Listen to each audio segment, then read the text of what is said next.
M Tarun Rathore from Brain Light Academy. और आज का जो हमारा टॉपिक क्लास 12th से मैट्रिसेस और चैप्टर 3 और exercise number 3.4 topic name is inverse of the matrix by the elementary operations. Inverse of matrix by elementary operations में अपने प्रीवियस लेक्चर में बता चुका हूं, लेकिन मैं फिर भी थोड़ा सा डिस्कस करूंगा जल्दी में।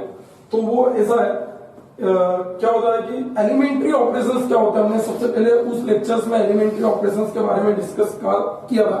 मैंने उसमें बोला था कि पहली बात तुमको मैंने उस लेक्चर में ये बताई थी जो एलिमेंट्री ऑपरेशंस क्या होते हैं। अभी मैंने उस लेक्चर में तुमको ये नहीं सिखाया था कि हाउ टू अप्लाई, ठीक है। हमने उस समय ये देखा था कि होते क्या है, ठीक है। तो एलिमेंट्री ऑपरेशंस होते क्या है, सबसे पहली चीज मैंने उसमें बोला था कि हम किसी भी रो और कॉलम्स को, रो या कॉलम्स को इंटरचेंज कर सकते हैं, ठीक है। रो या कॉलम्स को इंटरचेंज कर सकते हैं। तो मैंने ऐसा बोला था तुमको, रो और कॉलम्स को इंटरचेंज कर सकते हैं या कॉलम्स को करना चाहे तो कॉलम्स को भी कर सकते हैं। पहली बात तो मैंने तुमको ये बोली थी, मतलब रो या कॉलम्स में कॉलम्स को इंटरचेंज किया जा सकता है। दूसरी बात मैंने ये बोली थी the multiplication of scalar bye non zero number, ठीक है। तो नॉन जीरो नंबर, तो मैंने बोला था कि अगर हम किसी भी रो में किसी भी स्केलर का मल्टीप्लाई कर सकते हैं, किसी भी रो में किसी भी स्केलर का मल्टीप्लाई कर सकते हैं।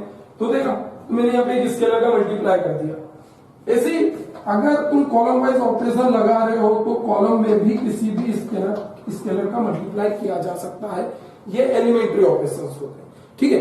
अब बहुत सारे स्टूडेंट्स को ये भी डाउट आता है कि जब हम इस स्केलर का मल्टीप्लाई अगर मैट्रिक्स में कर देते हैं तो क्या मैट्रिक्स पे कोई इफेक्ट पड़ता है? क्या पड़ता है? दोनों मैट्रिक्स, पहली बात हमेशा याद रखना, जैसे ही तुम स्केलर का मल्टीप्लाई कर दोगे दोनों मैट्रिक्स इक्वल नहीं होंगे, ठीक है। क्यों नहीं इक्वल होंगे? जैसे फॉर एग्जांपल अगर हमारा मैट्रिक्स ये है 2 3 1 2, ये एक मैट्रिक्स दिया होगा और अगर तुमने इसमें स्केलर का मल्टीप्लाई कर दिया, ये पूरी रो को हम R1 बोलते हैं, इसको R2 बोलते हैं। और अगर तुमने R1 वाली रो में 2 का मल्टीप्लाई कर दिया, 2 का मल्टीप्लाई कर दिया, अब तुम्हारा नया मैट्रिक्स क्या हो गया? देखो 4 हो गया, ये हो गया 6 हो गया, ये 1 और 2, ठीक है। तुमने केवल रो में मल्टीप्लाई करा, ठीक है, रो में। अब देखो इनके करस्पॉन्डिंग एलिमेंट से इक्वल नहीं है। यहाँ पे 2 आ रहा है, यहाँ पे 4 आ रहा है, यहाँ पे 3 आ रहा है, यहाँ पे 6 आ रहा है, तो ये मैट्रिक्स इक्वल नहीं होंगे, ये बात ध्यान रखना। लेकिन मैं एक बात बता रहा हूं कि इस तरह के ऑपरेशन जो होते हैं एलिमेंट्री ऑपरेशंस, ये जो एलिमेंट्री ऑपरेशंस है हम इनको मैट्रिक्स में यूज कर सकते हैं जब हमको इनवर्स फाइंड आउट करना हो। आगे हम डिस्कस करेंगे हाउ टू अप्लाई, लेकिन बस तुमको पहली बात ये याद रखना है किसी भी रो या किसी भी रो को इंटरचेंज किया जा सकता है ना, और या कॉलम को इंटरचेंज किया जा सकता है, ये बात ध्यान रखना। और किसी भी रो में हम स्केलर का मल्टीप्लाई कर सकते हैं या किसी भी कॉलम में हम स्केलर का मल्टीप्लाई कर सकते हैं, ये बात हुई हमारी, ठीक। तीसरी बात मैंने ये बोली थी कि किसी भी रो में स्केलर का मल्टीप्लाई करके किसी दूसरी रो के साथ में उसको ऐड किया जा सकता है, ठीक है। तो इस तरह के एलिमेंट्री ऑपरेशंस भी मैट्रिक्स में एप्लीकेबल है, ठीक है। यहाँ पे रो में मैंने स्केलर का मल्टीप्लाई करा और किसी दूसरी रो के साथ उसको ऐड कर दिया, तो जो रिजल्ट मिलेगा वो भी वैलिड होगा, है ना। तो ये बात याद रखना, इस तरह के ऑपरेशन है, इन्हीं ऑपरेशन को हम एलिमेंट्री ऑपरेशन बोलते हैं। या कॉलम वाइज अगर ऑपरेशन लगा रहे हो तो कॉलम वाइज भी ये बात ध्यान रखना। तो तुमको ये 3 चीजें याद रखना है, ये इसी को हम एलिमेंट्री ऑपरेशंस बोलते हैं, ठीक है। तो ये मैंने बताया था कि एलिमेंट्री ऑपरेशंस होते क्या है। अब हम क्या सीखेंगे, इनको अप्लाई करना सीखेंगे। फिर मैंने तुमको प्रीवियस लेक्चर में हमने एक बात और डिस्कस कर ली है कि इनवर्स, जब भी हमें inverse of matrix by the elementary operations निकालना है तो तुमको केवल और केवल 2 चीजें याद रखना है। एक बात हमेशा याद रखना है, जब रो वाइज अगर तुम सॉल्व करना चाहते हो, अगर रो वाइज सॉल्व करना चाहते हो तो तुम ये कंडीशन लेके चलोगे, ठीक है। सॉल्व रो वाइज ऑपरेशन, हाँ यही कंडीशन हम लेके चलेंगे।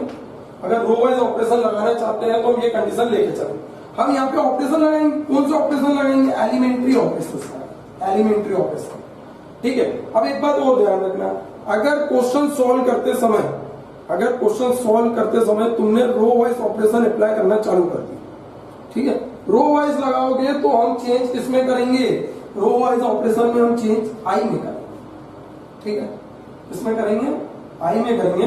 वो ये जो ए है, ये जो ए है, ठीक है, इसका मतलब ये है कि अगर हम ऑपरेशन आई पे लगा रहे हैं तो ए को हम आइडेंटिटी मैट्रिक्स बनाएंगे, ए को हम क्या बनाएंगे, आइडेंटिटी मैट्रिक्स बनाएंगे। ये ए क्या बनेगा, आइडेंटिटी बनेगा और ये ऑटोमेटिक चेंज हो जाएगा। हमको ध्यान रखना है जब भी हम ऑपरेशन लगाएं हमको इस ए को ध्यान में रखना है, इस ए को हमको इस ए पे काम करना है, इस ए को आई बनाना है और ये आई ऑटोमेटिक कुछ न कुछ बन जाएगा। सपोज कर लो कि ये बी बन गया, सपोज कर लो कि ये बी बन गया तो ये बी। फिर हम एक बात और होती है कि अगर हम ए डॉट बी करें और आई आ जाए तो ये बात हमने भी देखी थी कि अगर हम किसी भी मैट्रिक्स के दो मैट्रिक्स का अगर मल्टीप्लाई करते हैं और अगर आइडेंटिटी आता है, अगर दो मैट्रिक्स का मल्टीप्लाई करते हैं और आइडेंटिटी आता है तो हम बोल देते हैं कि A is inverse of B, ठीक है, या B is inverse of A, B is inverse of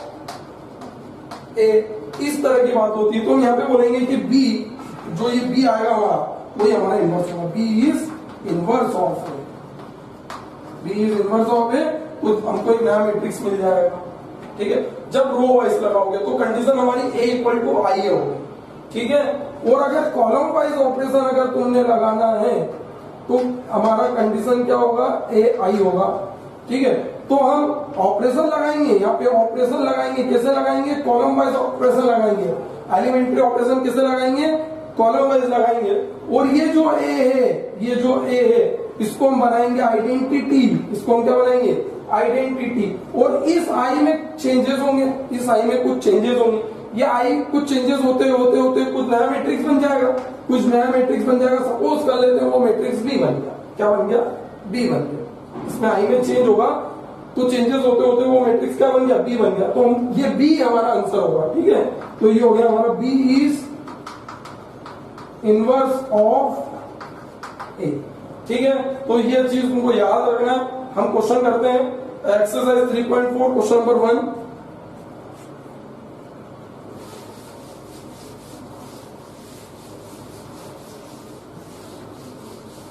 question number 1 देखते हैं हम। क्वेश्चन नंबर 1 है हमारा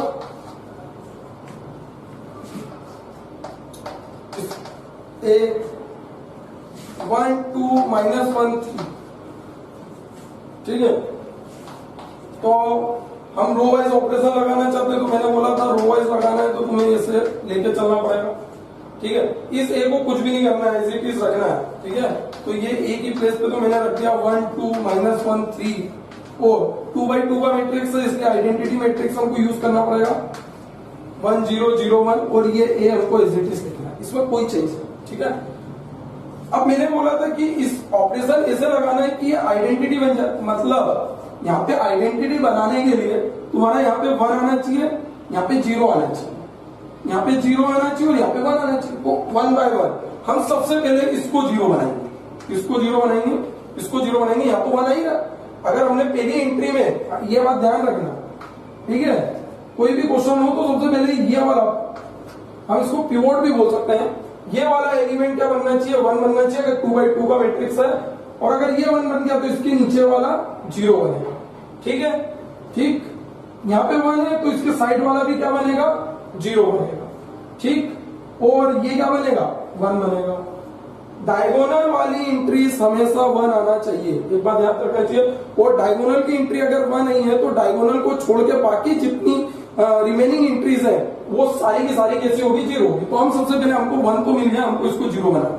और मैंने तुमको एक बात बोली थी, इसके करस्पॉन्डिंग ये है, इसके करस्पॉन्डिंग ये है, ठीक है। तो और इस पूरी रो को हम R1 बोलेंगे और इस पूरी रो को R2 बोलेंगे। हम ऑपरेशन जब भी लगाएंगे हमको केवल ये मैट्रिक्स को ध्यान में रखना है, इसमें जो चेंज हो रहा है वो वैलिड होगा, ठीक है। तो देखो मैं ऑपरेशन लगा रहा हूँ, ऑपरेशन क्या लगाऊंगा, देखो ये R2 है, मेरे को R2 में चेंज करना है, मेरे को R2 में चेंज करना है, तो मैंने लिख लिया R2, ठीक है। R2 को चेंज करना है तो यहां भी लिखना पड़ेगा R2, ठीक। और किससे चेंज करना है, इस 1 से चेंज करना है। तुम तो केवल इसको 0 बनाना है हमको, कैसे भी करके इसमें। तो मैंने मल्टीप्लाई कर दिया 2 R1, मैंने एक ऑपरेशन बना दिया। अब देखो जैसे ही ये ऑपरेशन ये पूरी कंडीशन पे अप्लाई होगा, ये से भले ही मैंने मतलब चाहे मैंने इस कंडीशन को ध्यान में रखते ये ऑपरेशन लगाया है इसको जीरो बनाने, लेकिन यही ऑपरेशन यहाँ पे भी लगेगा, यही ऑपरेशन यहाँ पे भी लगेगा इस एलिमेंट के लिए जीरो के लिए जो इस रो 2 में और है ना, और इसमें भी लगेगा। कुछ हमको 4 बार लगाना पड़ेगा यही ऑपरेशन, बाकी हर बार लिखने की जरूरत नहीं है। तो ये फर्स्ट रो में कोई चेंज नहीं, तो एज इट इज लिखी हमने, इधर भी फर्स्ट रो में कोई चेंज नहीं और ये ए लिखा। ठीक है, अभी हमारा R2 का काम कौन कर रहा है? अगर दिक्कत है तो थोड़ा सा रफ वर्क का सवाल कर लेना। R2 हमारा क्या कौन है? 2 है, यहाँ पे रखा R2 की जगह पे मैंने 2 -2, ये -2 और R1 कौन है? इसके करस्पॉन्डिंग, इस 2 के करस्पॉन्डिंग 1 है, तो ये लिखा 1। 2 - 2 कितना हो गया? 0, तो ये तो आ गया हमारा 0। ठीक है, इसी लगाना है ऑपरेशन 1 by 1। फिर ये 3, R2 का काम कौन कर रहा है? 3 पूरी कंडीशन पे अप्लाई होगा क्योंकि ये पूरी R2 है। ठीक है, तो ये हो गया 3, ये 2 into R1, R1 हमारा क्या है? इस एलिमेंट के करस्पॉन्डिंग हमारा R1 कौन है? -1, तो -1 लिखना पड़ेगा। जब हम इसको सॉल्व करेंगे तो कितना आएगा? 5, तो ये आ गया 5। कुछ भी आए तुमको कोई दिक्कत वाली बात नहीं, पहला एलिमेंट 0 बन गया, अगले ऑपरेशन लगाएंगे तो ये 1 बन जाएगा, है ना। तो टेंशन नहीं लेना है, लोड नहीं लेना, आराम से सॉल्व करना है तो हो जाएगा। फिर इस पे आ गया, इसमें भी चेंज होगा। मैंने बोला था अगर हम इस मैट्रिक्स में चेंज करने जाएंगे तो इसमें ऑटोमेटिक चेंज होगा, तो हम देखेंगे। ये अब R2 का काम यहाँ पे 0 कर रहा है। ठीक है, 2 तो है ही, हमने फॉर्मूले के लिए लगाया था उस समय, तो 2 तो रहेगा। R1 हमारा कौन है? 1। इसको जब हमने सॉल्व करा -2 आ, ठीक, धीरे धीरे आएगा। ऑपरेशन लगाना थोड़ा डिफिकल्ट होता है, लेकिन जैसे जैसे एक्सपर्ट होते चले जाओगे समझ में आ जाएगा। ठीक है, मैं कुछ क्वेश्चन सॉल्व करता हूँ इस एक्सरसाइज के। R1 R2 1 है, R2 1 है हमारा, इस ये वाले का आ गया हूं मैं। 2 into R1 हमारा कौन है? 0, तो 0, तो 1 - 0, 1 - 0 कितना आ गया? 1, तो ये आ गया 1। ठीक, ये हो गया। इतना काम होने के बाद ये वाला एलिमेंट होना चाहिए हमारा आइडेंटिटी बनाने के लिए। इसको हमको क्या बनाना है? 1 बनाना है। इसको 1 बनाना है, तो मैंने बोला था कि किसी भी स्केलर से हम इसको डिवाइड कर सकते हैं। तो R2 को मैं किससे डिवाइड कर रहा हूं? 5 से डिवाइड कर रहा हूं, तो ये 1 बन जाएगा। फिर देखेंगे आगे इसको, फिर अगर ये 1 बना तो इसके ऊपर वाला क्या बनेगा? 0 बनेगा। तो देखते हैं, 1 by 1 होगा, तो ये हो जाएगा हमारा 1 0। First row is it is, क्योंकि अभी भी सेकंड रो में चेंज हो रहा है। इधर भी first row is it is, इधर भी first row is it is, A भी इज इट इज रहेगा। हमने R2 वाली रो को 5 से डिवाइड कर दिया। 0 को 5 से डिवाइड करेंगे 0 ही आएगा। 5 को 5 से डिवाइड करेंगे कितना आएगा? 1 आएगा।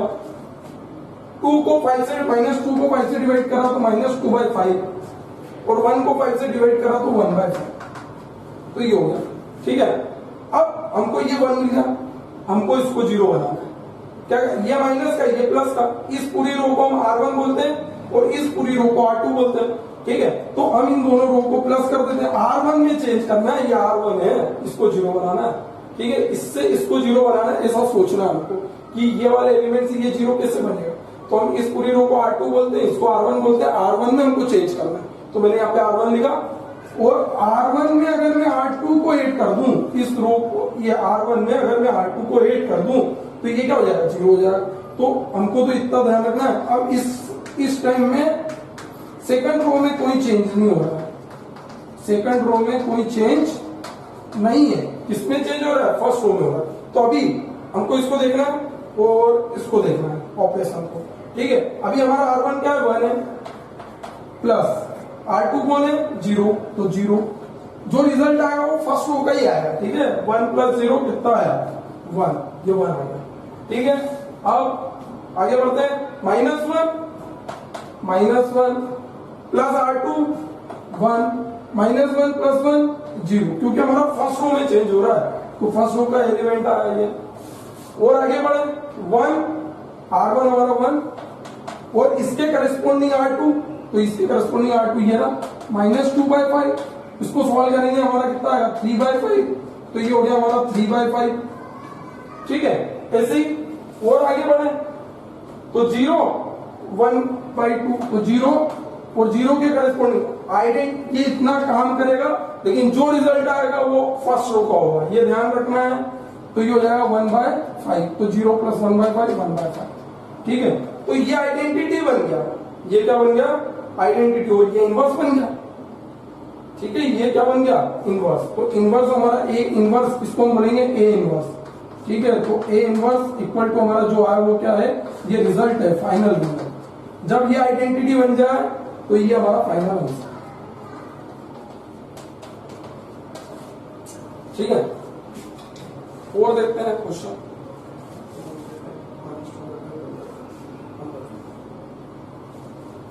क्वेश्चन नंबर 2 देखते हैं, 2/2 का ही है।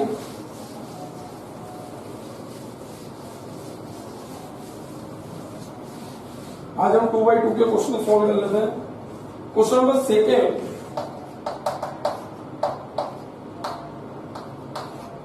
2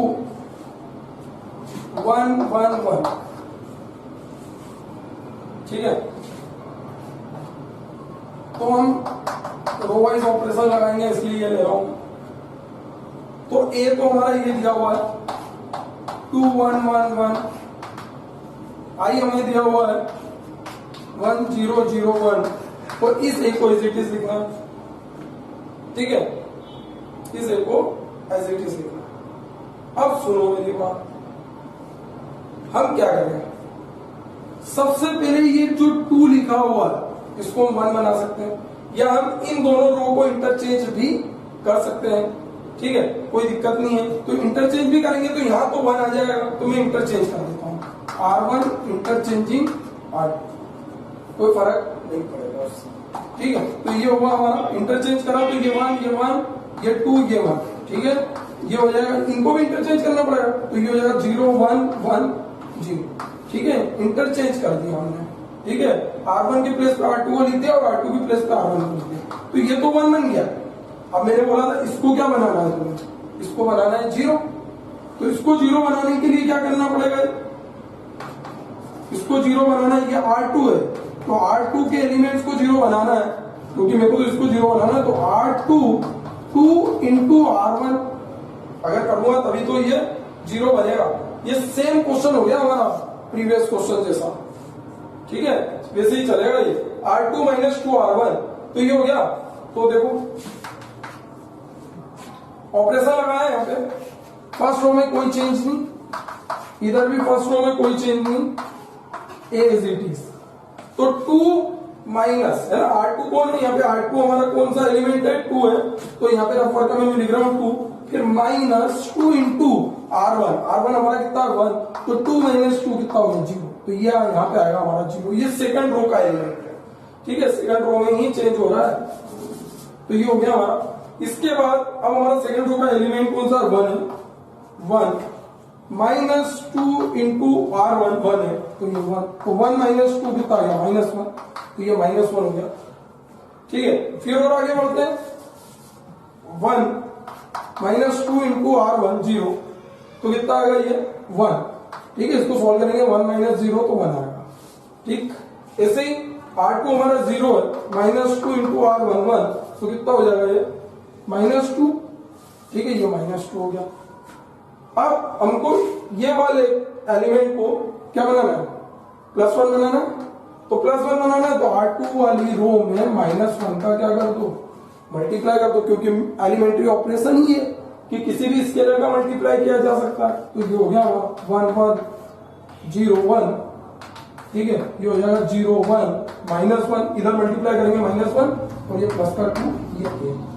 ठीक है, अब यहाँ तो 0 आ गया, ये 1 हो गया, इसको 0 बनाना। अगर यहाँ पे 1 आ गया, क्योंकि हमको आइडेंटिटी बनाना है, तो ये 1 हो गया, तो ऊपर वाला 0 होना चाहिए। तो हम क्या करें? R1 में चेंज करें, R1 -R2 करना पड़ेगा यहाँ पे, माइनस, क्योंकि दोनों प्लस के एलिमेंट है, इसको 0 बनाना। तो सबसे पहले R1 में चेंज हो रहा है, इसका मतलब R2 एज इट इज है। ठीक है, तो 0 1 सेकंड रो लिख लो एज इट इज, -1 2 और ये 1। ठीक है, तो R1 -0, तो क्या आएगा? R1 का काम कौन कर रहा है? 1 कर रहा है, और R2 का काम 0 कर रहा है, तो 1 - 0 1। ठीक है, सभी एलिमेंट्स पे अप्लाई होगा ये फॉर्मूला। फिर अगर एक बार लग गया तो 1 - 1 कितना है? 0। ठीक है, जीरो, R1 का काम 0 माइनस 1 सॉल्व करेंगे +1, ठीक है। फिर और आगे बढ़े, R1 का काम 1 -2 -1 तो ये आएगा माइनस, तो यही हमारा इनवर्स है, यही हमारा इनवर्स है 1 -1 -2, ये आइडेंटिटी बन गया तो ये इनवर्स होगा, ठीक।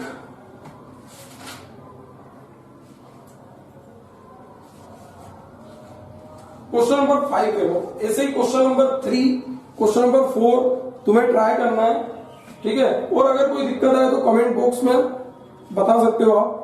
तो ये हुआ हमारा क्वेश्चन नंबर 2। क्वेश्चन नंबर 3 देखो, इसमें हमको कुछ और नया सीखने को मिलेगा।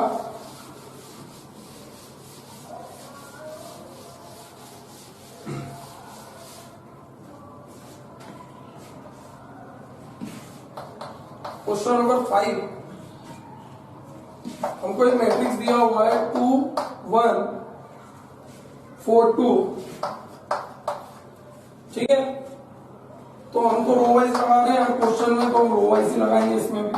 तो ए तो हमारे पास ये दिया हुआ है 2 4 1 2, और आई दिया है 1 0 0 1, और ये ए हो गया, ठीक है, ये ए हो गया। सेकंड रो में हमको चेंज करना है, किसमें चेंज करना है?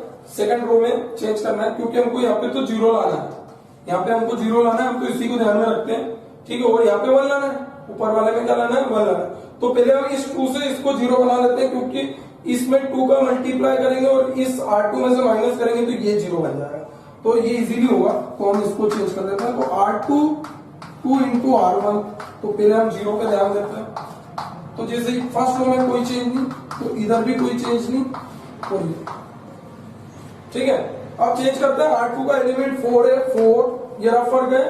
2 इंटू R1, R1 इसके करस्पॉन्डिंग क्या है? 2, तो 4 कितना आ गया? ये 0 आ गया सेकंड रो का एलिमेंट, ठीक है। ऐसे R2 का एलिमेंट हमारा कितना है? 2 माइनस 2 इंटू R1, R1 हमारा इसके करस्पॉन्डिंग क्या है? 1, तो ये हो जाएगा 2 माइनस 2, ये हो गया 0, ठीक है। अब और आगे बढ़ते हैं, R2 का काम कौन कर रहा है यहाँ पे? 0, 2 इंटू R1 1, तो कितना है? -2, तो ये तो -2 आ गया, ठीक है। R2 यहाँ पे 1, इसके करस्पॉन्डिंग 0 है, तो 2 इंटू 0, तो 1 माइनस 0 1, तो ये 1 आ गया। एक बात ध्यान रखना, सेकंड रो के सारे एलिमेंट 0 हो गए, सेकंड रो के सारे एलिमेंट 0 हो गए, इसका मतलब इनवर्स एग्जिस्ट नहीं। अगर हमारे कोई ऑपरेशन लगाने के बाद हम चाहे रो वाइज लगाएं चाहे कॉलम वाइज ऑपरेशन लगाएं, अगर हमने रो वाइज ऑपरेशन लगाया और किसी रो के सारे एलिमेंट 0 हो जाते हैं, तो उस समय इनवर्स डज नॉट एग्जिस्ट होता है, ठीक है। तो तुमको ये बात ध्यान रखना है। और अगर कॉलम वाइज लगाते और अगर किसी कॉलम्स के रो मतलब पूरी कॉलम्स के रो अगर 0 हो जाते, तो उस समय इनवर्स एग्जिस्ट नहीं करता। तो तुम्हें ये बात ध्यान रखना है। तो यहाँ पे सेकंड रो के एलिमेंट 0 हो गए, तो here all elements of second row is 0, so inverse does not exist, ठीक है। all element of the second rows are 0, so inverse does not exist। तो ये बात तुम्हें ध्यान रखना है। इसी के साथ में हमारी ये 2x2 के जो ऑपरेशंस वाला पोर्शन है वो खत्म हो गया। आगे हम नेक्स्ट लेक्चर में कवर करेंगे 3x3 ऑपरेशंस, उसमें सॉल्व करेंगे, और उसी में भी उसमें जो 3x3 है उसमें भी हमको इसी तरह से ऑपरेशन यूज करना पड़ेंगे। तो थोड़ा 1x1 2x2 पे अगर तुम्हारा हैंड फ्री हो जाता है तो तुम 3x3 इजीली कवर कर लोगे। और कोई भी दिक्कत है तो कमेंट बॉक्स में बता सकते हैं, और चैनल को लाइक सब्सक्राइब और शेयर भी कर सकते हैं, ठीक है। Thank you so much for watching.